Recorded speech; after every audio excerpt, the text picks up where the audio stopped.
There was a countdown there. I liked it. Welcome to the Pondcast. Steve, can you verify? Are we showing up places? Do you know or no? We Are we like live we streaming? should be. I need to double check now. This is an emergency solution, so This is an emergency broadcast of the Pondcast that we did not. It's a long story, but here we are, and we're just trying out new stuff and making things happen because that's what we do. Steve, it is yeah. wonderful to see you on camera and to have other people see you on camera. But I mean, It's assuming people are going to watch this. yeah. It has been a while, man. It has Awesome. been a while. Oh my gosh, we So, can see the chat. The chat just showed up, Steve, on the side. I like this. yeah, it'll be different. You'll see the chat yourself. Yeah. I like this. Hello, Krista. Very cool. Yeah, there's Very going to cool. be some interesting things I could mess with. So this is actually the software we pay for that lets us spit out to multiple locations at once. This is kind of Mhm. the in browser version of its shtick, since the other thing was just crashing the stream over and over and over again. I don't So normally get to watch like the chat, and right now I am so like you're beyond thrilled to see yeah, this. it's probably pretty cool and different. So It's um extremely cool. Hi, I'm everybody. pretty sure we're live everywhere because I've got viewers coming in from 3 different sources here. So I haven't actually checked it yet, but the fact that they're talking to us means we're good to go, I think. That's So incredible. That's incredible. And I want to just say, like, my hope was that we'd be able to see if we got this going, which we were kind of working for all of this. Yeah, Kevin just lost his job. If is we'd be able to maybe use the chat a little bit more tonight and there kind might of be a way let for me to that. get that in there to you some other way again in the future. I don't know. We'll find out. Oh, New that was world, awesome. man. Brave new world. This it's gonna you're gonna be up against it if you think you're going to be pulling this wonderful new tech that we're trying out right now away from me. This is Oh, and incredible. look at So, this. Look at this. Check this out, Anthony. yeah. Oh wow, I like that. They do that on the TTPG broadcast, and I always see it. Yeah, I said, wow, right. that's really cool. I think that'd be great to be able to do that. That's really So cool. Hi, Derek. maybe we'll Hi, mess guys. with this more, but anyway, we digress. Nick is here too. What's up? What up, yo? Yeah, Streamyard. Yeah, exactly. That's not what this is, though. But that's No, okay. this Thanks, is not Kev. StreamYard. Yeah, But this is going to be tough now. Now I'm like just a deer in headlights. When I see something come up, I just don't know what to do with my hands. I get really excited. Oh my gosh, this is great. This is great. So, I know that's pretty big, right, Kev? So yeah, so we wanted to try this out, and we had things have been coming up and that sort of thing, and like today is the Leone's anniversary, and Kevin Minto is sick, so thank you so much um, for dealing with just Steve and I, and we hope that the Leones are having a great time. We hope that Kevin feels better really soon. And we just thought, you know what, let's just try it out. Let's see how we could do it just with two people. We'll get Steve back on, which is great because people haven't heard his voice in a while. We just usually hear him in the background, and we would try something new. So here we are, trying something new, excited to do it. And there's lots of updates, Steve, to give. Lots of updates. You're coming off record-breaking weekend with your one day, record breaking at one record-breaking one site. day. Anyway, Okay, yeah. all right. I'm embarrassed. Record-breaking okay. one day. So could you tell us a little bit about that? Why you were excited? Yeah, so most of you know we've been doing wood turtle research for several years now. 3 times in the spring, 3 times in the fall, we go out, and so we have this one site we've been going to for 5 years. And Anthony was out there on the first preliminary day of the survey, and we saw a total of 9 wood turtles that day, but only 8 of them were in kind of the area where we're actually still surveying. And since that day, we've never actually seen that many wood turtles in a single day until last fall. We had 8 wood turtles in that survey region.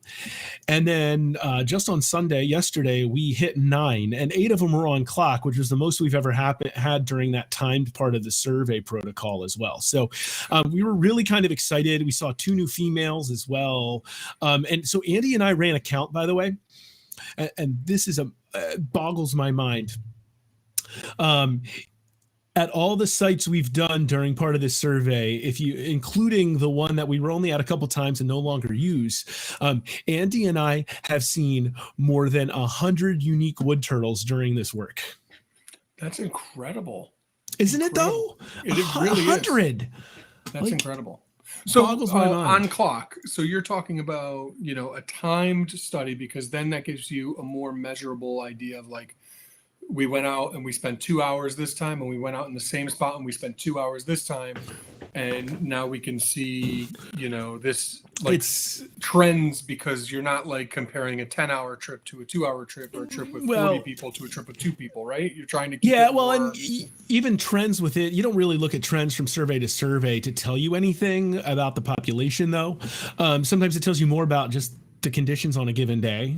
Sometimes.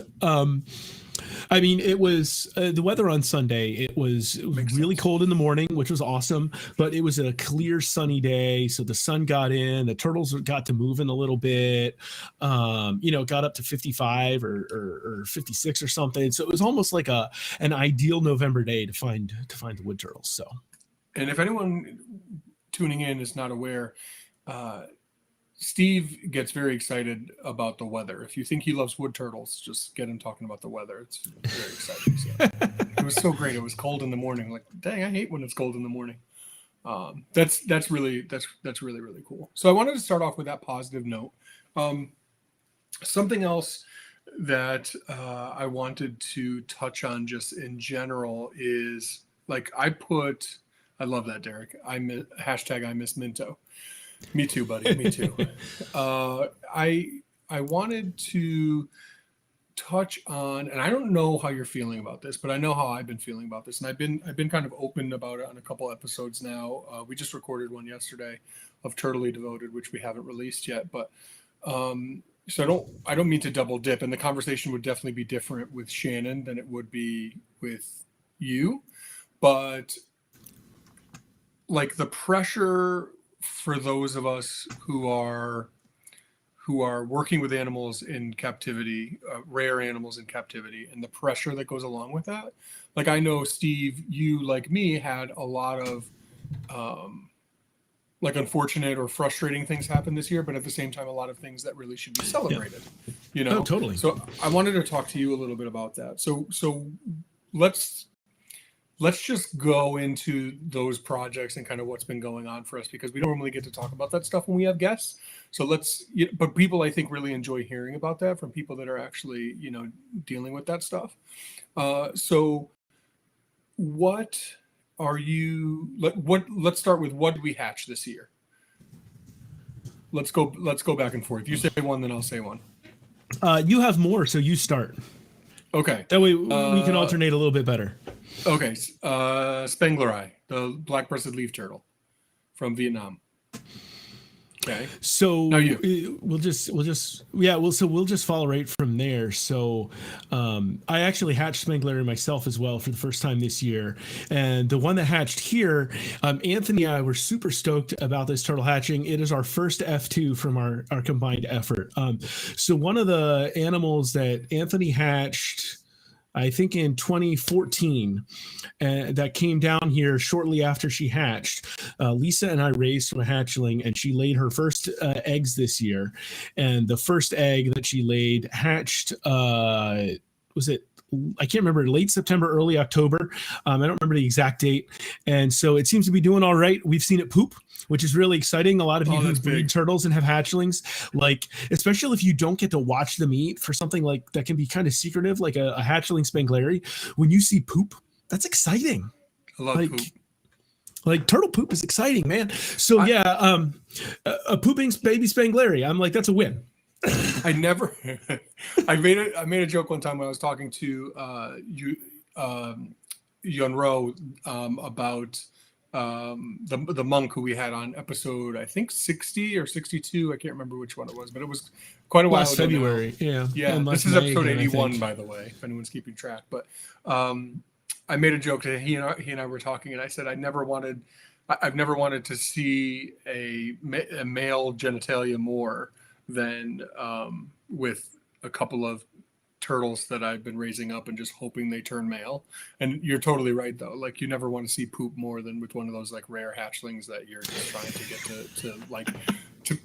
to survive, because you hear the stories or you've experienced it before where you hatch one and you're all excited and then you go down the next day and it's, you know, no longer alive and well, and you're wondering if you could have done something differently or whatever, and seeing that poop just lets you know that you're a little bit out of the woods. Not totally, but you're doing really well. Michael asked how Otis is. Otis, I don't know. I get the same updates. We get the same updates you do with the YouTube videos from Chris, but it seems like Otis is definitely very popular, which we're excited about. So I can tell because I start to see Chris's stuff get shared all over the place with certain things, like when he separated the tortoise twins. That was a whole thing. So okay, so both hatched spangler eye.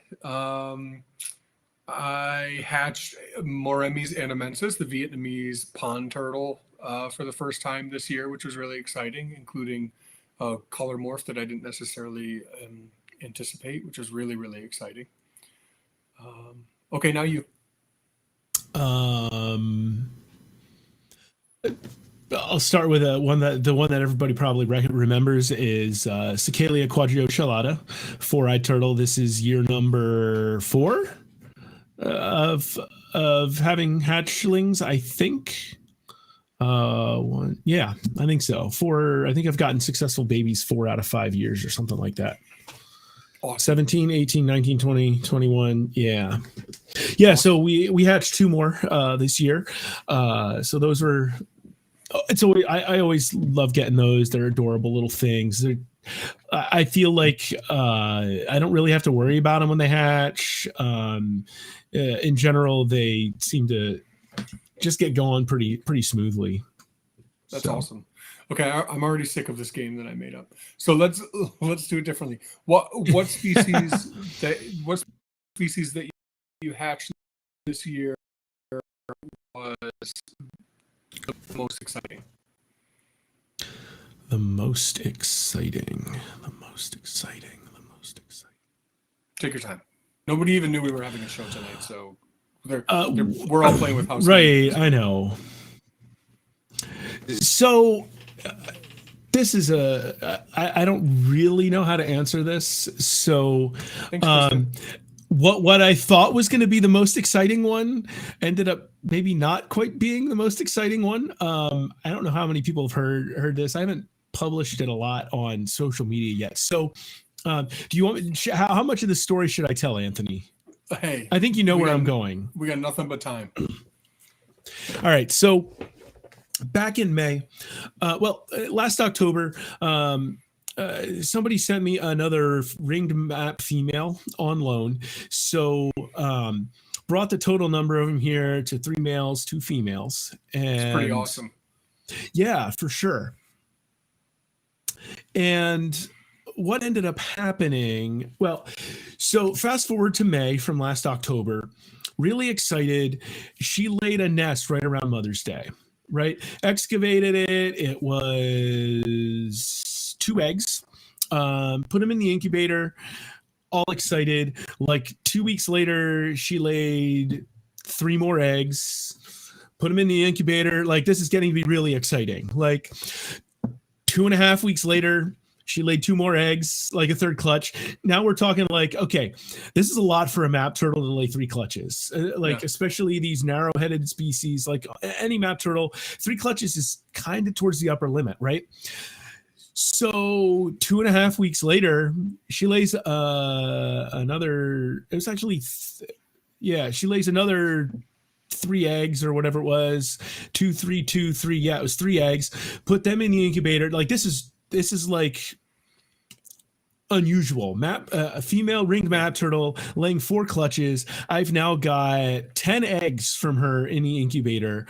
If anybody knows anything about ringed map turtles in the hobby, there's a lot more males around than females. So these were all going in the female incubator to just give out to some people to kind of help them balance their groups and eventually start producing help them eventually start producing some ringed map turtles as well. Right. And so a week after this fourth clutch was laid, the other ones start hatching. And I'm really sad that I don't have pictures ready to throw up here since we're kind of using an emergency system and whatever else. But they hatch, and the first one that hatches, like when map turtles hatch, oftentimes you just kind of see the head and the front of the shell a little bit, maybe even only one side, you know. And so the first one hatches, and it had a ring-like thing there. So great. But then the second one hatched, and it had a blotch, a full blotch on the on the front left pleural, on the first left pleural. And so while there are yellow blotch map turtles that come with rings from time to time, especially on the first plurals, it's not that likely for a ring to have a blotch. Yeah. And so it was like, all of a sudden this like awesome moment was just like, oh crap, these might be hybrids, right? So I asked you what was most exciting. So was it still exciting because now you hatch map turtles, which is a genus that you love so much? Or? Right. So these are the first map turtles I hatched. So it was still pretty exciting. Yeah. But if we're honest, it was a little anticlimactic because you just weren't shooting for hybrids, however cool they look. Yeah. And I posted some of them in a couple of the Facebook groups. If you can look back a month, you guys out there, I'm sure you're in all those groups. You can probably go find them pretty easily. Pictures of these really beautiful map turtles, but it was still a little anticlimactic, right? Especially as they pop out, and this second turtle basically looks like a yellow blotch map turtle. Right. Then okay, I wasn't just, getting right. nervous for nothing. So then the owner of the female and I, I contacted him, I sent him pictures. So this female had also been with somebody else other than himself previously. So she was kind of on loan with a different individual before. She got around.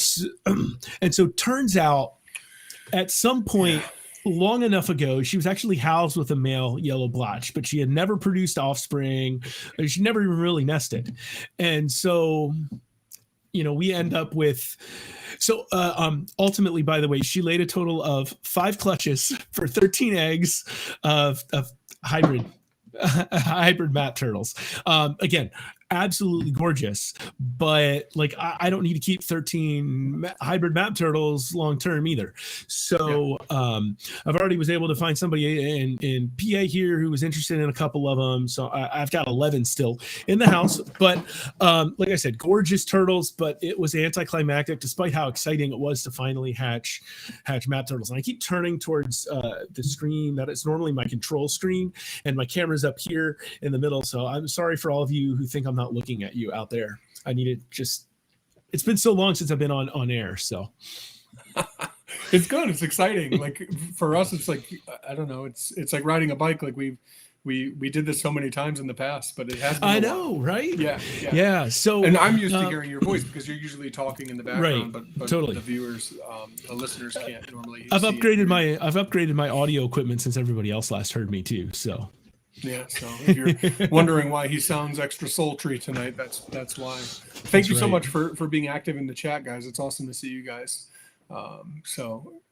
Kevin wants to know what the blue ribbons are behind me. Those are from the New York Turtle and Tortoise show. So if you listen to Turtley Devoted, Shannon and I had a discussion on the last episode, which is not live,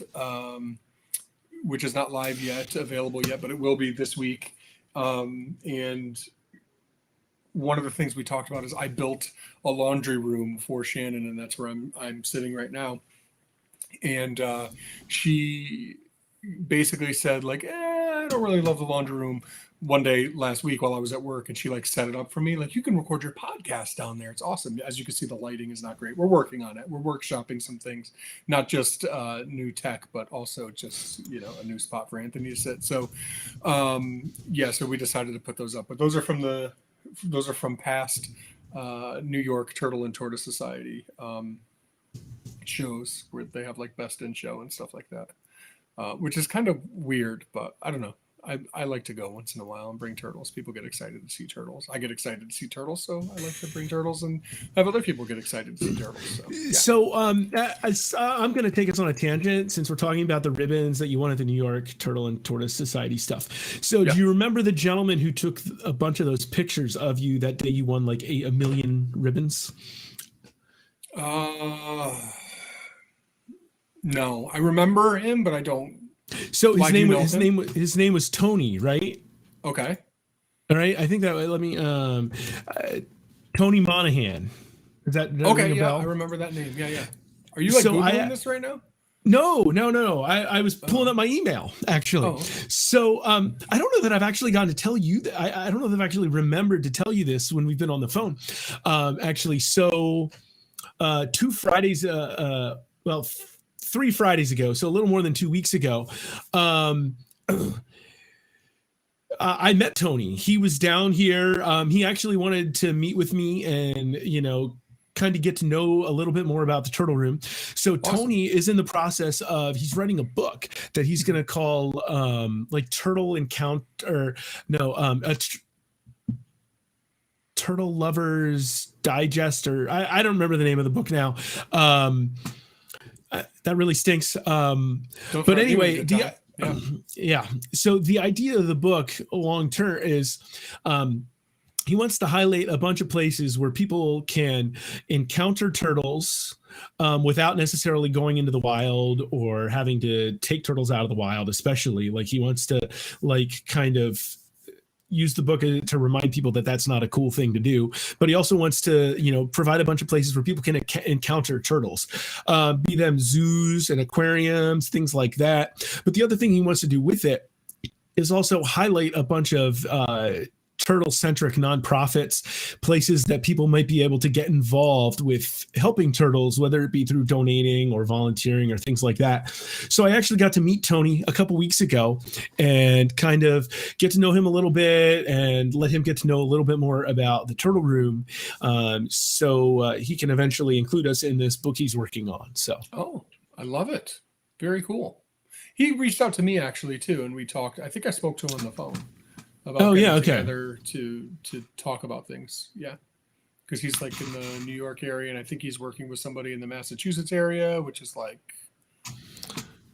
right on either side of me. So it made sense to get to. Okay, yeah. Peter Warney is up there a lot. Yeah. So cool. Yeah, like chicken soup for the turtle nerd soul. Yeah, that's what he should call it. I just decided. I should actually, if I pull my email back up here, I could probably get a reminder of what he's calling it. But that's all right. It's in the beta test stage. It is. It's early. He's just in the research phase of the book. He might change it. He might change the title. That's pretty cool though. But yeah, I love it. Good for him. That's cool.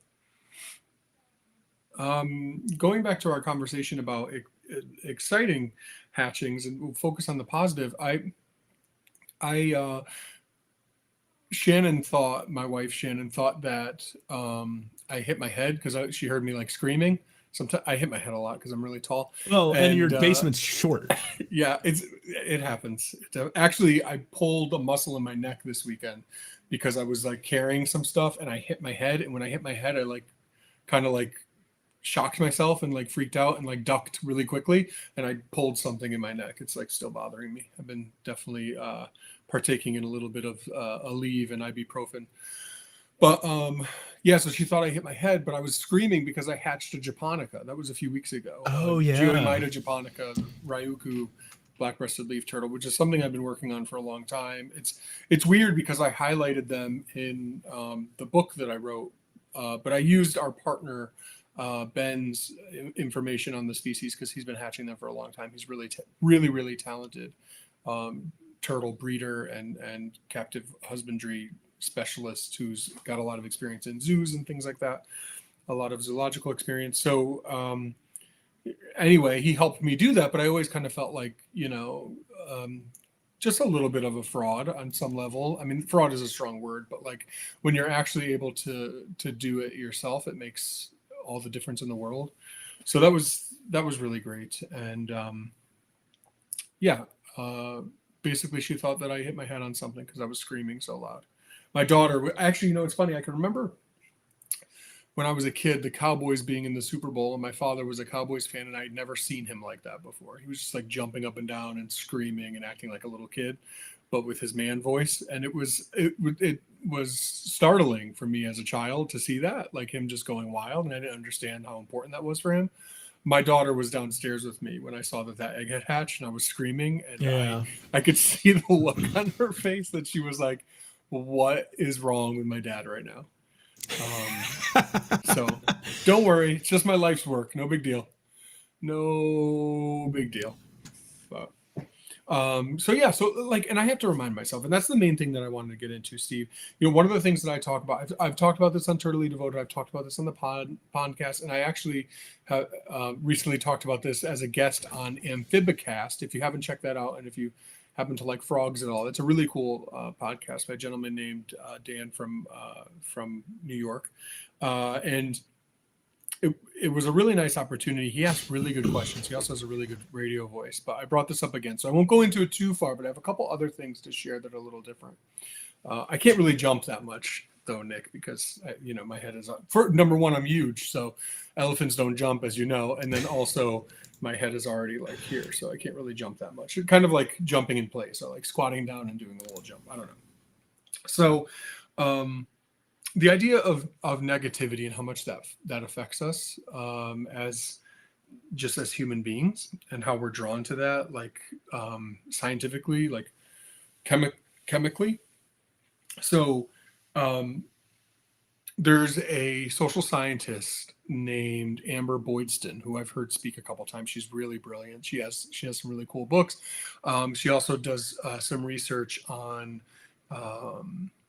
politics and like the divisiveness of politics and kind of our black and white thinking and all of that, and how it kind of, how politics affect that, and how that human nature affects politics and all the rest of it and stuff. And it's really interesting, and it's really just research based, which is great, right?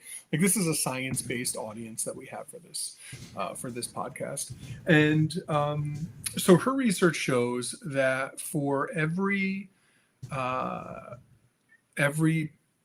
negative experience that we have, because it has such a profound effect on us, we need to have 6 equally weighted positive experiences just to stay even keel, which is just crazy.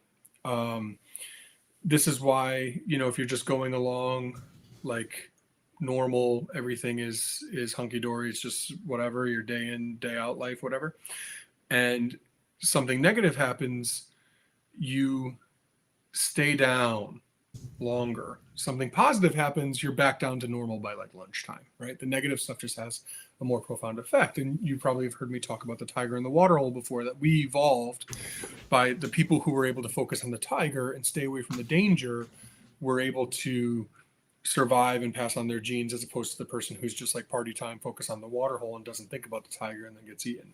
This has nothing to do with Tiger King, but there's also research. There was another study that had 2 sales groups that were equally performed equally well, right? Similar sales numbers, similar size group, all that, similar demographics, all the rest of it. And one group, they added a positive person.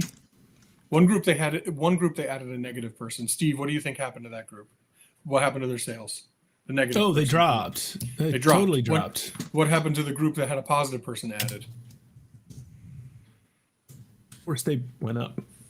They stay the same. Stayed the same, yeah. That makes sense. Yeah, because it has a less profound effect. So like when you're the bubbly person walking in who's like, "Hey guys, how you doing?" It's much less than like, "Hey, I got some gossip for you," right? It's much more profound.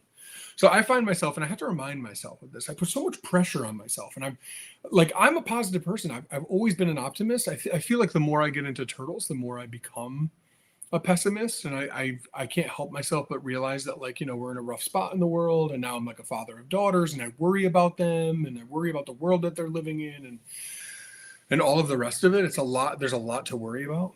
I'm not generally an anxious person, but I do think about all this stuff. So I have to remind myself, like, so what? Like, okay. So for instance, spider tortoises are one that I've talked about a lot. Like, I've been raising a group of spider tortoises for 10 years. And I just got eggs this year for the first time, and the eggs started to develop. It was good. And it should have hatched, but it didn't. And it was like heartbreaking.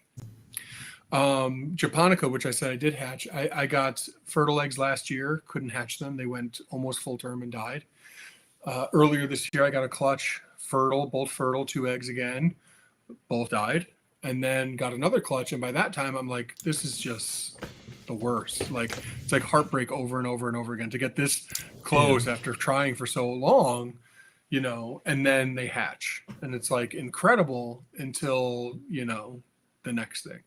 I even found myself doing it. Like yesterday, I hatched Pelusius nanus, the African dwarf mud turtle, for the first time.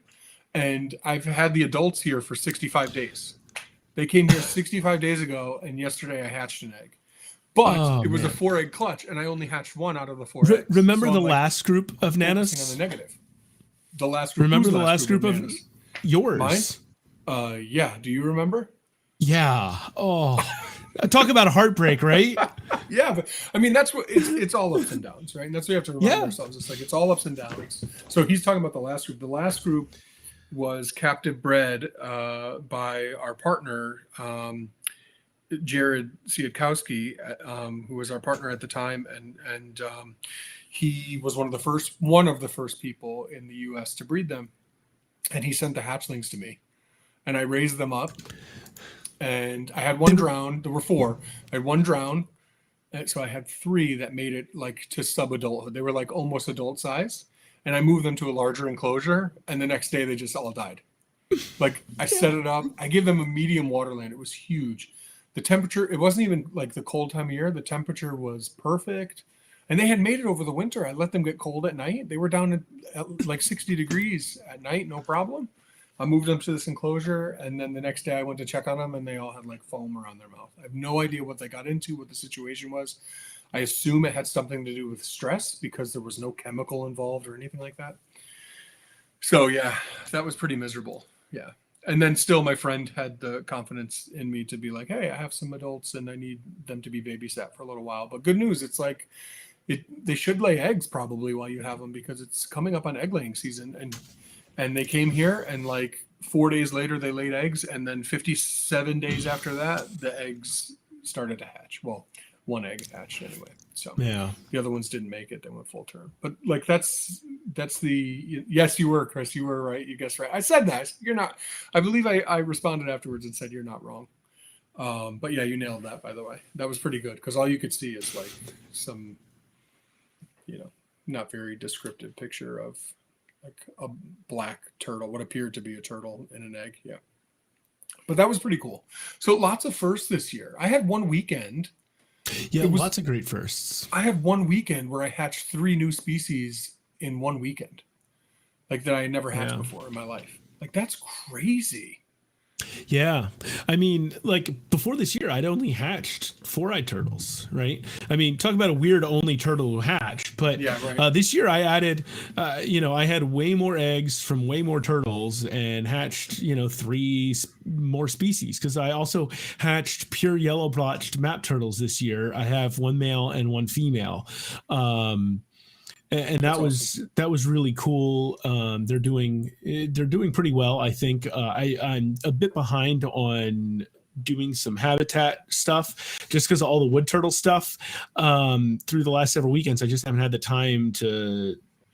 Oh, and I had a disaster a couple weeks ago. The time I was going to spend doing other things, I had a filter crack along the side, woke up to water all over the floor on a Wednesday morning before school. And then so I ended up having to spend a Saturday morning dealing with messing with that instead of doing other maintenance I would have liked to do. Oh, wow. Yeah, I can't say I haven't been there before. That sucks. Tens of gallons of turtle water on the basement. Yeah. And it was, there was water out to the beginnings of the finished part of the basement too, because it, just running. It was just like, because the filter was pumping water out of the tank basically onto the floor because of the just gushing out of the filter.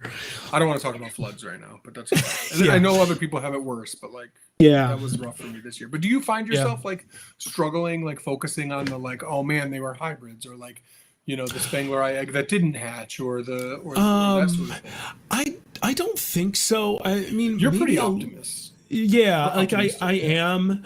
I am pretty optimist, which helps, right? So it's one of those things where like occasionally it's just like disappointing, but at the same time, like they're fun turtles. Like I love map turtles. And so I've got 24 hatchling map turtles here right now, which is awesome. So, you know, I'm not complaining about that. So I'm realizing I don't, as my family moves around, that I don't know how to mute myself on this new platform. there's a button down front and center, I think. Oh, I don't believe you. I don't know. That's where it is for me, but it might look a little different for you. So, but there's a round circle with the microphone on it. You might be able to just press M if you're focused on that browser window. I don't know. Try it. Press M. See if it mutes you. Nope. It went into the chat. Nope. Okay. Don't you dare. Don't patronize me. Don't say talk like I don't know what I'm doing. If my cursor isn't in the chat, it works for me. If my cursor's in the chat, it types an M. But anyway. I don't know what I'm doing. Okay. I'm embarrassed. Hey, it's new. Like I said, it's an emergency platform. I'm excited about it. Yeah, what did I? Hey, keep the comments coming. Like, yeah, it took me 5 minutes after I just gave up on the other thing. I was like 5 minutes, and we had something else. I love it. Can we use this and then get like the other cool stuff that you've developed around within this? Or no? I have no idea right now. All right, because I like this. I'm feeling really good about things right now. Yeah, I mean, like there are some benefits for sure, dude. To this kind of platform. So I'm feeling real good. Like we can even pop the chat over on screen if we want, which is kind of cool. Oh my gosh, you're just like moving stuff over casually. This is awesome. Yeah, I didn't actually see it pop up, but you can see it make space for it. So, yeah, there's a bunch of different things I could do, and there's probably ways to pull that into the other platform too. But I've never really gotten quite, I haven't really messed with this. So I love this. This is fun. What can we do with the chat that's fun? Like drop a species in the chat box and then we have to talk about it. Yeah, or something. That's dangerous. That's dangerous. Yeah, it is. So instead of letting them get started on that, did you have any other specific hatchling species or anything you wanted to mention for this year, or anything weird or exciting? I think there were several that were very exciting to me. There were thanks Rosie, I like that. There were several that were just really exciting. Like the group of actinemies, Pacific pond turtles, were given to me by the wife of a friend who passed away. Yeah. And I remember. Yeah, was his name Bruce? No, Don. Don, that's right. Yeah. Yeah, and to be in that situation, to be working with something that meant so much to someone, and it didn't go well early on, and my goal has been to build a group and make him do what would have made him proud. It's not, it's not about like breeding animals or selling animals or any of that sort of thing. It's about like setting them up in a way that would do it justice, which is why, like when his wife reached out, that I knew why. I was really flattered, but it was like a lot. And like, this is what I'm talking about when I'm saying like how I put pressure on myself. It's like, it's a lot. This is important stuff. Like we chose turtles, we chose endangered species. Like, I'm sorry, that matters to me a lot. So anyway, I take it really seriously, and that's where the pressure comes from. So that was one. I think like the morph Anamensis were really important because they came from a really special, important friend. And I bred, there's only females, and I bred it to a normal male and then produced visual morphs from that. Not that I care about morphs, but like it was really cool to see that happen for these animals that had been kind of sitting there not bred for a long time because they're all females. Yeah, so that was really cool. And I don't know, star tortoises for the first time this year. Yeah, Lots of firsts. That's exciting. I think there's been like 6 or 7 species that I hatched for the first time here this year, Right, which is insane because I don't hatch that many different species. But I do think this was a record year. But like I said, I'm sitting here moping, and I was like a mess for a couple of weeks during the middle of everything because I was freaking out. So I have a couple other stories I could tell too. In fact, one was this week. But so I mentioned earlier, I finally hatched pure yellow blotch map turtles as well. They were the second map turtle to hatch here this year. So there's a female that the turtle room ended up with through confiscation. U.S. Fish and Wildlife gave this animal to the turtle room. It was at Chris's for a little bit, then it made its way here, and it's only been here now for 2 laying seasons, right? So it's still kind of just not, acclimated yet. It's still getting adjusted from all of that. It's starting to look healthier. So it laid, in a span of 2 weeks, it laid 15 eggs in the water. I salvaged every single one of these 15 eggs. 2 of them chalked up like you'd expect, and one of them went into the I moved stuff around so that one of them ended up being in the female incubator for most of its period, the other ended up being in the male incubator. And so when the male one, and it actually looked like the male one wasn't going to hatch, the time should have come and gone even for a male. And I couldn't see, I saw development really early. I saw tons of blood veins and vessels all through the egg, right? Which is, what you look for a lot of times.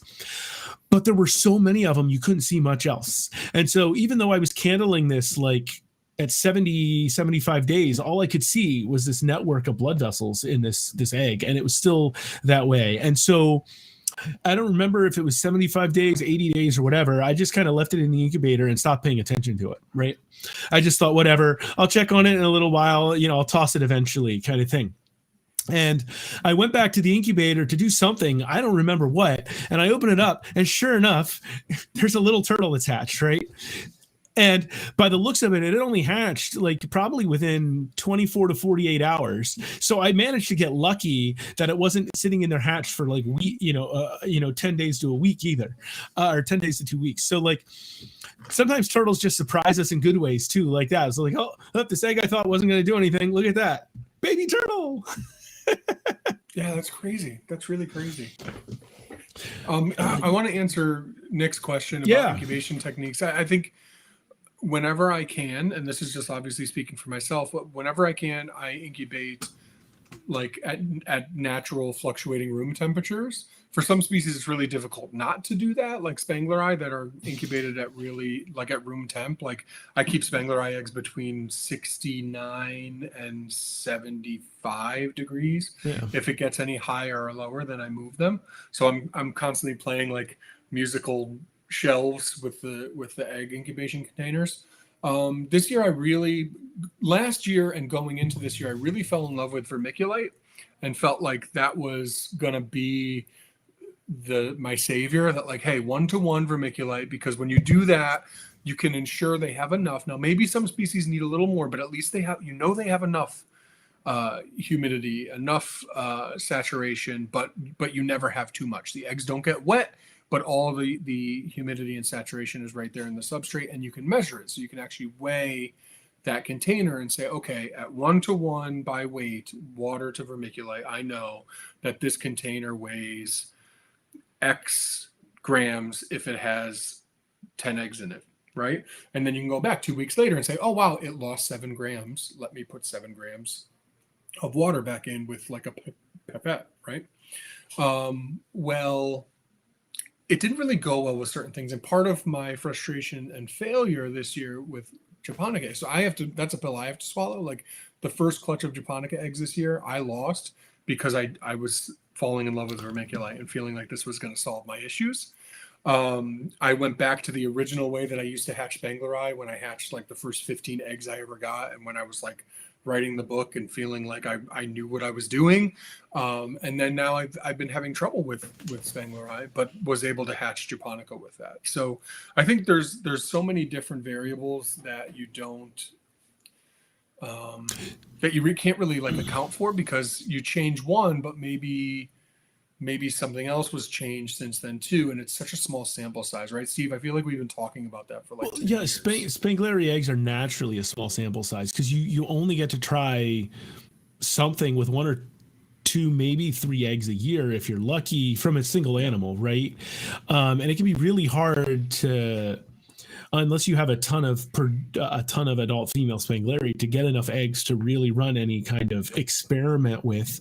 And then it's a species that's so hard to hatch, and they lay so few eggs that you don't necessarily want to give up eggs in the name of an experiment to see if something might work better than what you're already doing, right? You want to try to maximize the offspring because the name is conservation more than experimentation too. It's a whole lot easier to experiment with like a Mississippi map turtle or whatever, or a red-eared slider. I mean, they lay clutches like feels like they lay 1 million clutches a week, you know? Yeah, absolutely. So I think the other thing too, like, who knows what's going into the health of the adults at that point.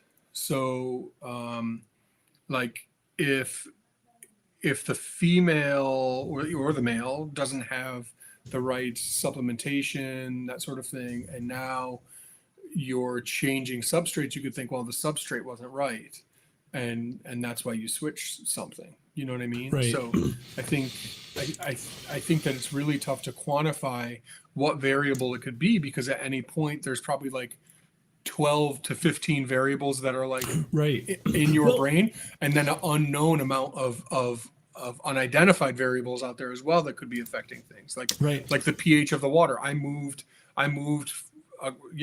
30 minutes away from where my old house was, where I was having all the success breeding them. Could it be that the water's changed? Could it be that water supply, the humidity from one basement to another has changed, and I don't really know? Like, who knows? There's so many different variables that go into it. You know, I was just thinking, you were talking about how you were adding the water with the pipette, right? Yeah. Mm-hmm. So you're basically putting that water in like one spot. Yeah, relatively. I actually try to keep it away from the eggs. Right. But so, I mean, like at Bill McCord's, he takes like water and just like flicks it onto the eggs, like on top of it. But I'm like, no, I don't want to get the eggs. So I was going to tell you what I did when I was measuring my water with my spangleri is I was using a misting bottle so that the water was getting over the entire surface of the thing instead of necessarily at one little area. And so like makes you even wonder if just the technique you use to add the moisture could make a difference, right? Yeah, it's totally different, right? And you're probably getting water on the egg more often than I am too. Oh yeah, except in that one I was still using moss over top of the egg while I was doing all that too. Right. Nick is laughing. He knows what I'm talking about right now. Yeah. Right? He just said that flick, and I'm just like, oh, it's so cool to see, but like, I'm not ready for you to do that to my eggs yet. Yeah. I don't get as many eggs though. They're very precious. They're very precious. I dropped a spangler egg this year, perfect spangler egg from our wonderful pair who like always produces. I like took it out. It was perfect, and I was just holding it, and I don't remember what I was thinking or doing, but like just like boop, dropped it right on the floor, like cracked. Like, who does that? I mean, I guess at some point it's going to happen after the years of eggs, even though, as you said, low fecundity rate, they're not really producing many eggs. But like, gosh, what a kick in the ding ding that was. Excuse my language, but yeah, that was just, that was really rough to stomach, that one. But yeah, I mean, it's exciting, and like I feel like this is weird if I'm watching this or tuning into this and I hear Anthony complaining and then talking about all the exciting things hatching and stuff like that. Like, I get it. It's stupid. I guess, and I would hate this too if I heard someone saying this, but like, I guess it's not as fun as I thought it would be. What's fun to me, I don't mean to say that in a bad way. What's fun, and I think I've been clear about this in years past, is like, or in shows past, I get excited for the people. Like I want to go to Hamburg because I want to see people. I want to go to the TSA conference. I want to go to I want to go to TTPG, which is next week, so badly, because I want to see the people. When people come to visit me here, it's so exciting. When I get to go visit people elsewhere, like that's what it's all about, and that's why I love the podcasting so much too, because like conversations about turtles is what I really love, and hearing other people talk about what they're excited about, what things could be, what they want to build, how they want to grow what they're doing, all of that. Thanks to Derek said, thanks to Stephen Anthony's teaching, I've become a super paranoid keeper. Weighing every specimen. We are a little bit particular about stuff, and I know you probably tune in or sign into Keiko Rock, the Turtle Room's record keeping database, to check out our entries for like data and stuff like that. I'm sure you check that out, Derek, which is cool. One of the perks of being part of the Turtle Room is being able to see all that. I get excited when I see, like, I get an email every night, something that Steve set up. I get an email every night that says when someone's put something into our database. So like, if Derek's leopard tortoise is growing, I get to see that, and I get to see that he's excited and logging that, which is really cool because I'm nosy and probably a bad person on some level, but also because I'm excited for you. So, yeah. Anyway,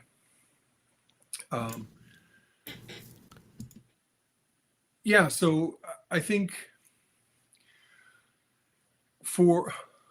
okay. Nick wants to ask, what are some Flavo production tips, breeding groups? I could talk about Flavos all day. I love them. Steve, how do you like your Flavos? Oh, they're fun. You have 5 or 10? 5. 5. I can remember. Yeah, they're pretty.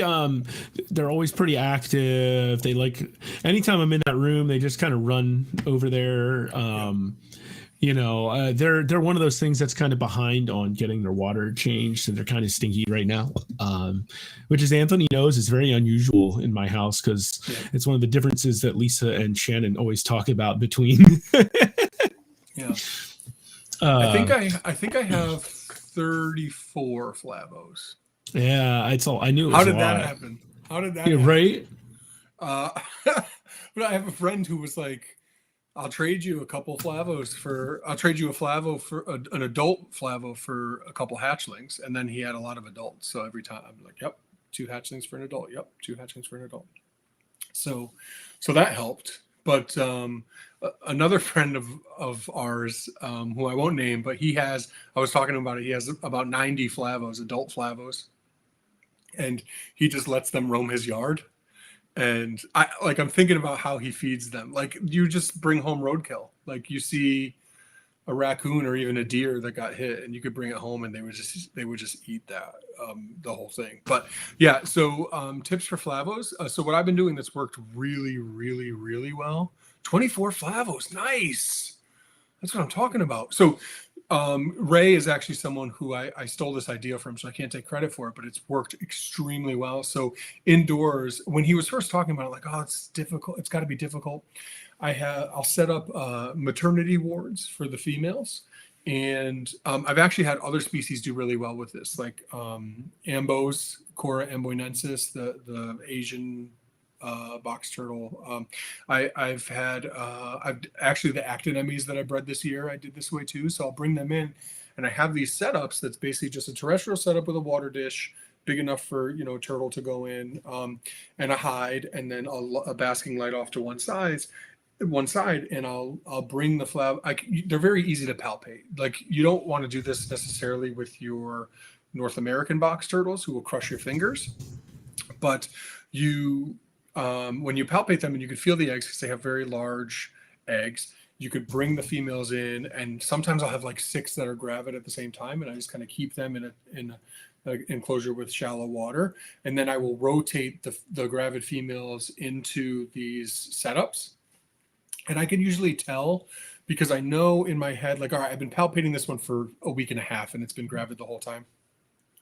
You know how long sometimes. Also, the position of the eggs, sometimes they're further down towards the cloaca, and maybe that's when they're getting positioned for egg laying. And then also sometimes you could feel how calcified the eggs are. Sometimes you can feel that these eggs feel much more well formed than this female's eggs. And I'll rotate them out. I'll put them in for a day and a half. If nothing's happening, I'll move the next one in. And usually when they're ready, they go as soon as you put them in there.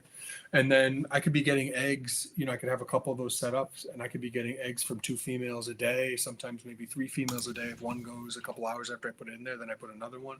And it just keeps going because flavos eat each other's eggs. And some flavos even turn around and eat their own eggs that they just laid, which is just incredible and mind-boggling. But they're just that ravenous that they run over for turtles' eggs, any food you bring, my daughter's toes, like whatever it is, they're coming after you.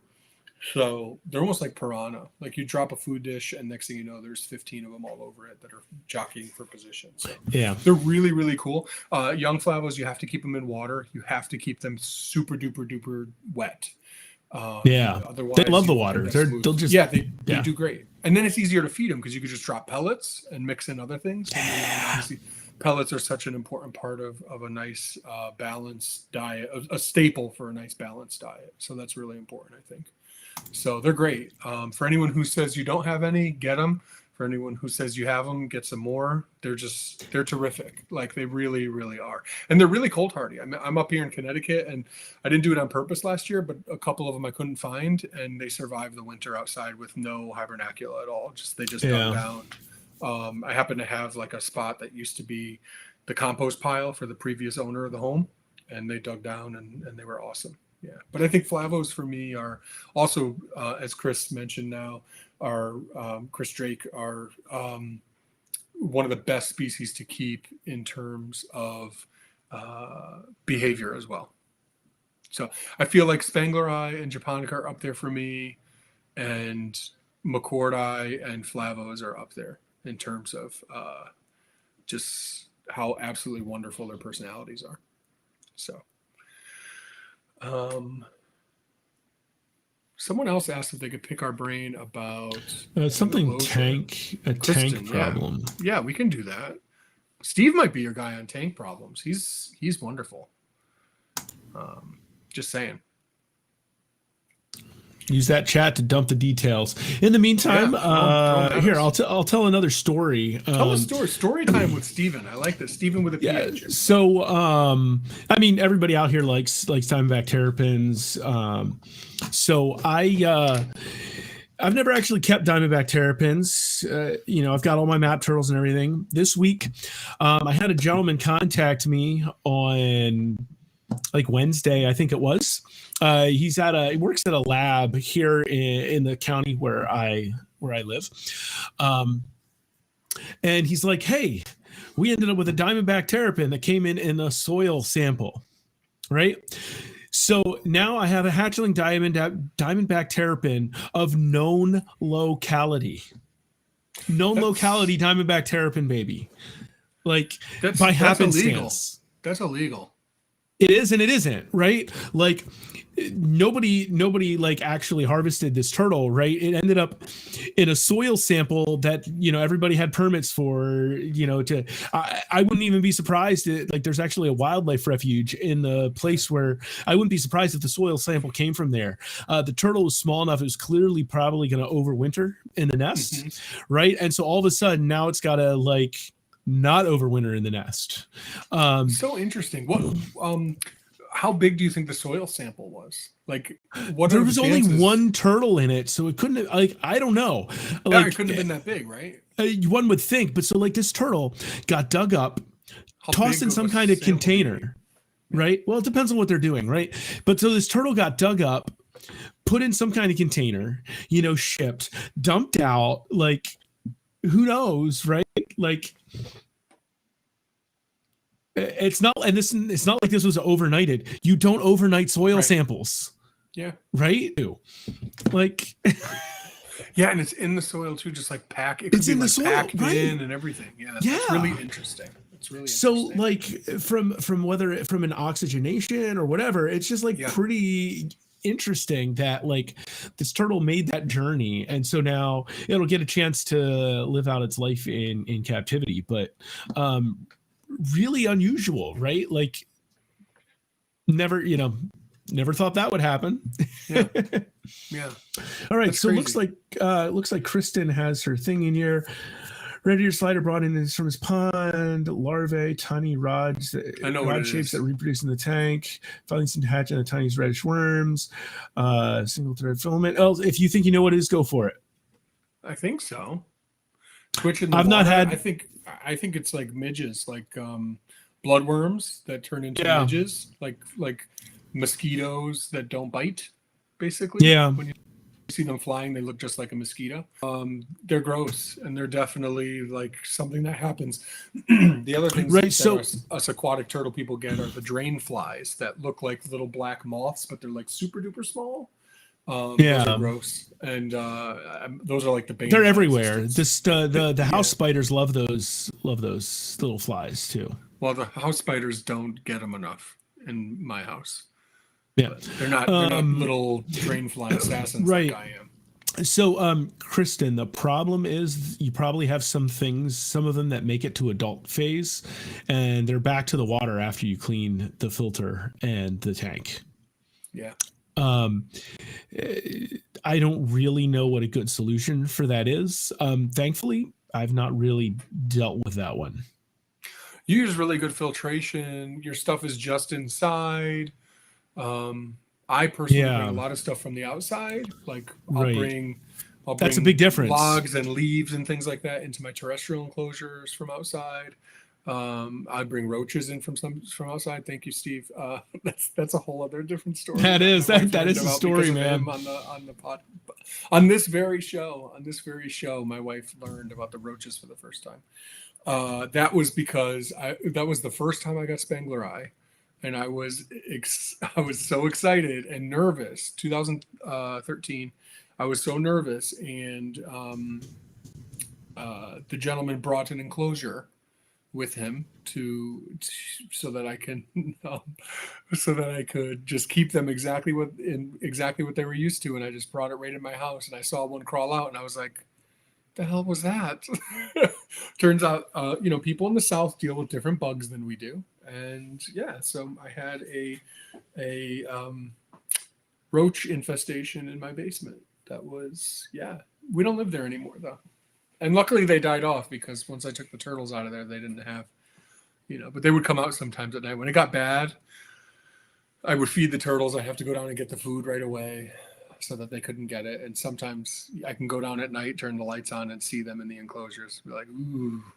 But that's something that people in the South just deal with. I never have. Yeah, so that was bad. And I would wait until it was February and it was 0 degrees outside and go and dump every single enclosure and refill them up.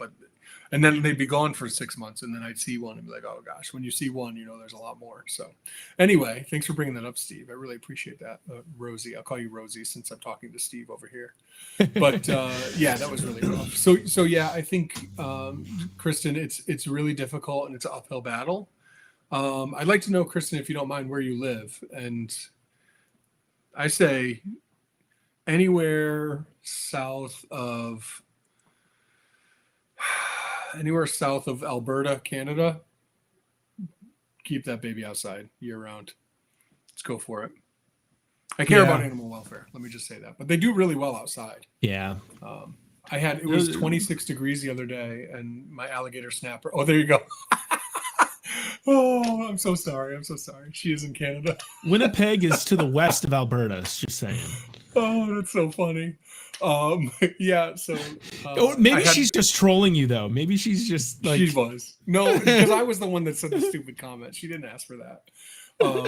I had an alligator snapper out the other day. It's 26 degrees, and I overnight, and I pulled it out in the morning, and it was doing great.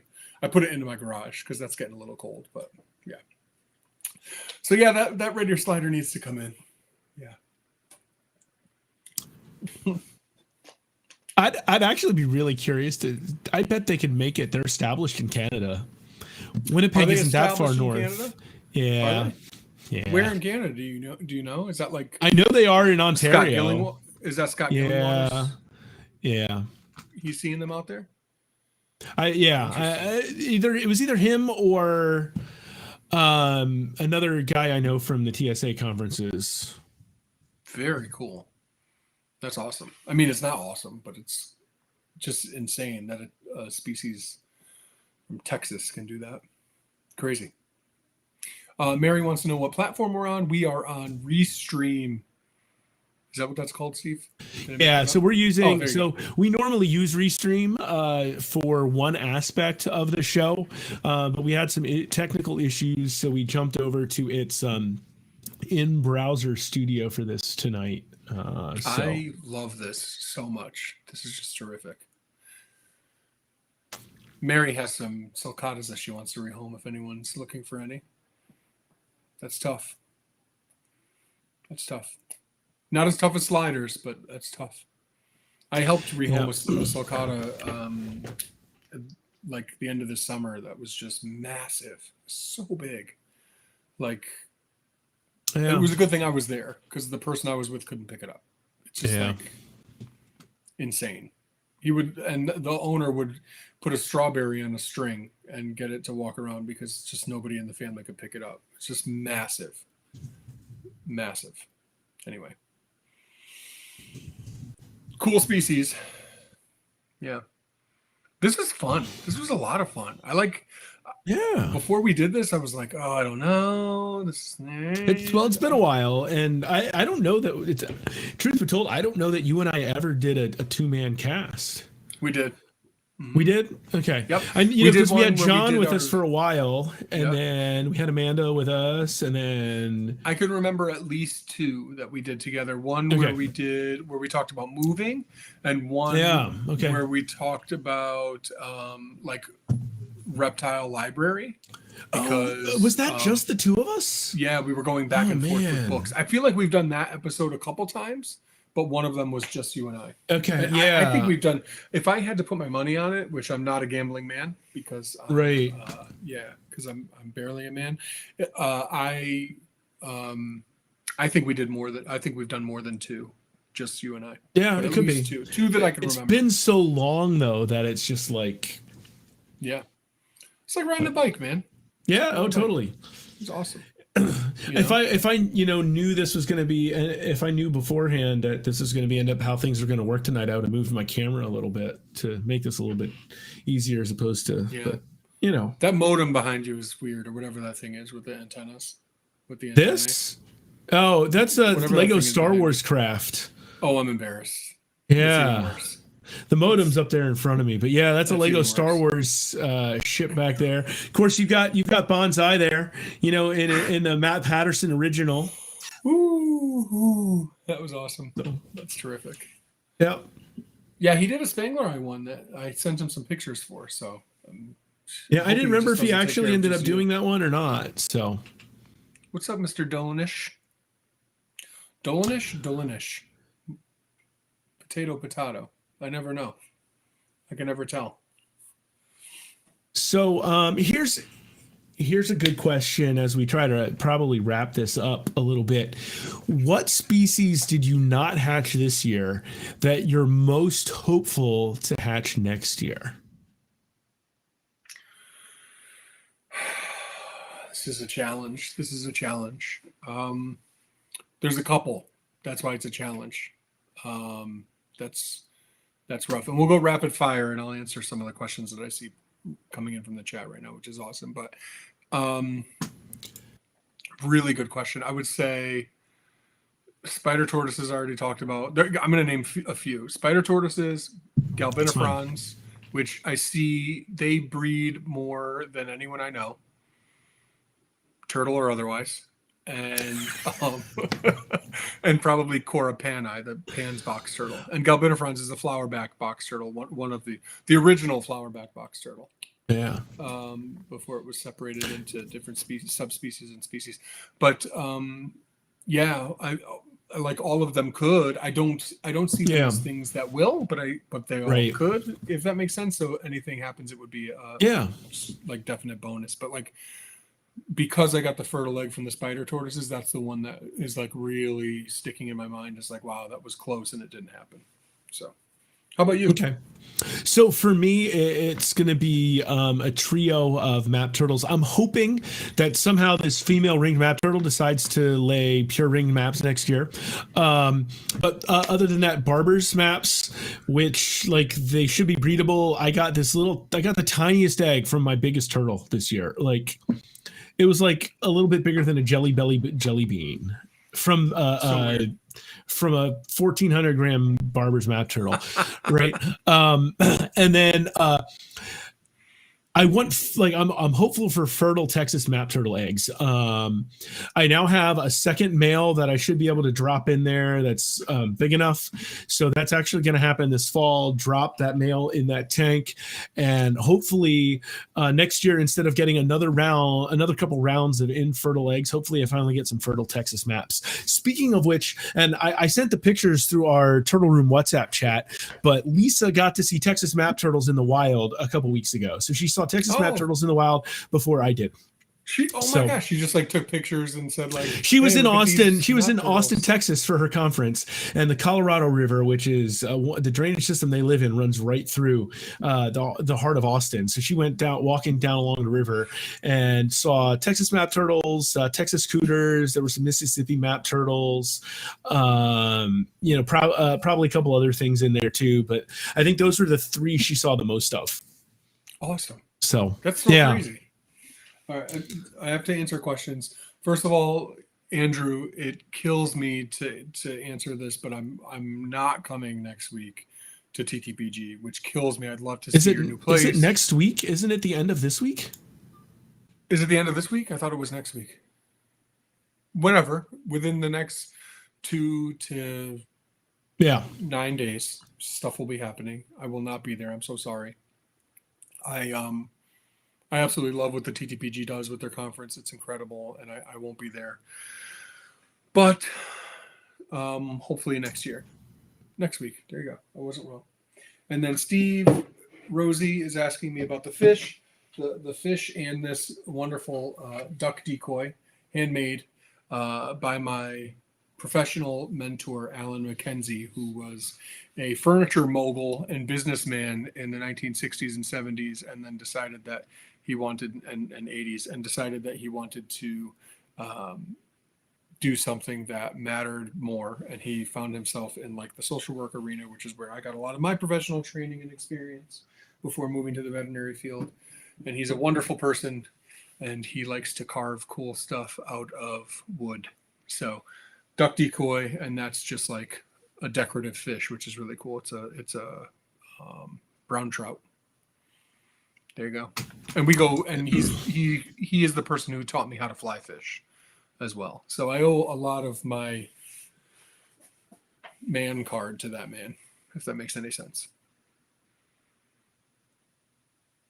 There you go. There you have it. Thanks so much, everybody. Thanks for being active in the chat. This was so much fun. That definitely helped too. Steve, we could do this every week. I don't know if Lisa would vote for that because it's a lot of extra nights, but yeah. I had fun with it. It felt good. Like, totally. Yeah. Even though getting started was such a hassle with stuff, like on the tech side, like once we switched over to this, like we really need to talk about this more. We'll continue this off. Well, yeah. Stream, but that was the awesome. First time we've had issues in 2 years though with a broadcast. So like that kind of issue. So no idea why the stream wouldn't really start like that. But most of the tech issues we've had have always been with Skype or somebody's personal land more than the stream generation. So, but yeah, this was great. It was fun getting to be on here and chat a bit more. It was awesome. Make this a little low key. So I love it. And I love it. I love all you guys. This is awesome. Yeah, appreciate it, everybody. Is that it? Yeah, I think so. I don't know how to do a rollout in here, and so I don't have it hooked up. But if we do use this, I bet I could figure it out. So anyway, awesome. Thank you. Everybody. Also, I just figured out how to do this and swap sides. Oh, hey. Look at that. Woo. Okay. So, I'm figuring out some new things, which is kind of cool too. But anyway, so good night, folks. Anthony, anything else you want to say? Kevin Minto is sick. Send him a get well soon message, please. Ask him all about it. Bother him. Ping his phone up. He's got tons of time right now. And then also, if you see Chris and Casey Leone, wish them a happy anniversary, because today's your anniversary, which buys just Steve and I. So, good night, everybody. Thank you so much. Appreciate See you you all. guys.